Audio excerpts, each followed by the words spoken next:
Shambhala La Rioja, 12e étape du Dakar 2009, 253 km de spécial à parcourir, les dernières dunes de cette édition à avaler, bref, la fin de tous les dangers. La fin même tout court pour l'incontestable leader de la course, vainqueur de 6 des 9 étapes disputées jusqu'alors, Carlos Sainz. L'Espagnol a tout perdu au kilomètre 79 de la spéciale, lorsqu'un tout droit envoie son Race Touareg dans un Rio à sec, les 4 roues en l'air, 3 mètres plus bas. Sainz est confiant, il se croit capable de reprendre la route, mais il doit vite se résigner en constatant l'état de santé de son copilote Michel Perrin.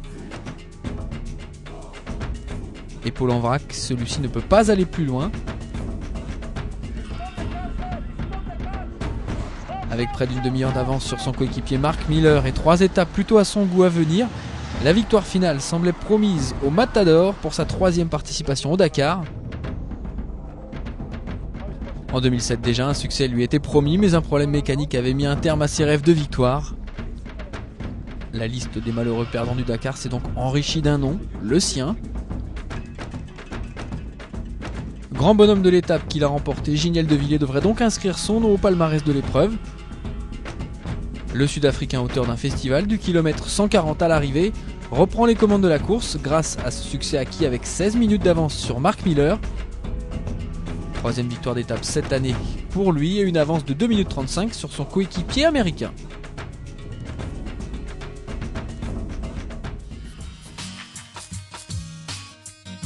En moto, le grand chamboulement en revanche attendra encore un peu et n'aura peut-être même pas lieu. La déception d'une victoire envolée tout près du but, Marc Coma a déjà donné. En 2007, il avait tout perdu à 2 jours du but sur une chute. Du coup, l'Espagnol est prudent, très prudent même. Avec une avance de plus d'1 heure sur son dauphin, il n'a aucune raison de forcer et il le sait. Il se contente donc de suivre et de gérer ses adversaires. Aujourd'hui, il a roulé tranquille, à sa main dans les roues de Cyril Després, vainqueur de l'étape. Le Français qui a pris la tête au premier checkpoint l'a gardé jusqu'au bout au prix d'un petit numéro de pilotage en solo. Il signe son 4e succès sur ce Dakar, son 20e en carrière et devance Coma d'1 minute 23 à l'arrivée.